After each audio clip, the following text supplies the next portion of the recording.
आज 6 मे म्हणजेच आज राजश्री शाहू महाराज यांची पुण्यतिथी। आजच्या दिवशी शाहू महाराज यांची प्राणज्योत मालवली।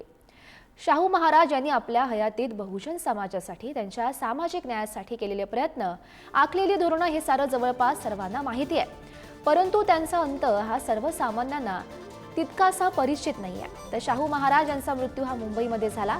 ज्या ठिकाणी त्यांचा मृत्यू झाला त्या ठिकाणी त्यांचं स्मारक आजही आहे।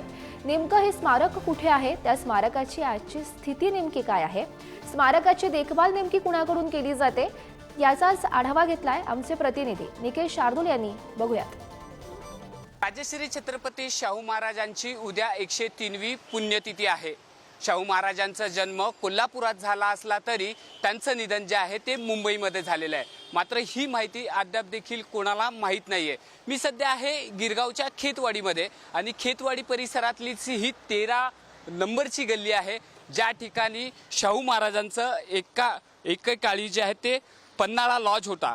छत्रपतींचा हा राजवाडा या ठिकाणी होता। त्यामुळे त्यांच्या निधनाच्या वेळी याच गिरगावच्या खेतवाडीमध्ये त्यांचं निधन जे आहे ते झालेलं आहे। 6 मे 1922 रोजी याच ठिकाणी त्यांचं निधन झालेलं होतं आणि त्याच्या स्मरणार्थ एक स्मारक जे आहे ते या ठिकाणी उभारण्यात आलेलं आहे। उद्या पुण्यतिथी असल्यामुळे पुन्हा एकदा मुंबई महापालिकेचे कर्मचारी जे आहेत ते या ठिकाणी साफसफाई करताना आपल्याला पाहायला मिळते।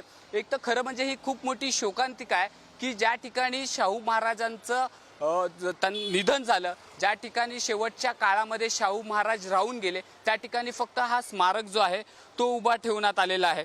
इथे जर पाटी बघितले तर त्या पाटीमध्ये स्पष्टपणे नमूद केलेलं आहे पन्हाळा लॉज छत्रपतींचा राजवाडा। राजश्री शाहू छत्रपती महाराज यांचे 6 मे रोजी 1922 रोजी याच ठिकाणी निधन झाले होते आणि त्यांचे शेवटचे बोल होते, मी जाण्यास तयार आहे, डर कुछ नहीं, सबको सलाम बोलो। ही फक्त नावाची पाटी आणि छत्रपती शाहू महाराजांचं हे स्मारक जे आहे ते या ठिकाणी उभा करण्यात आलेलं आहे।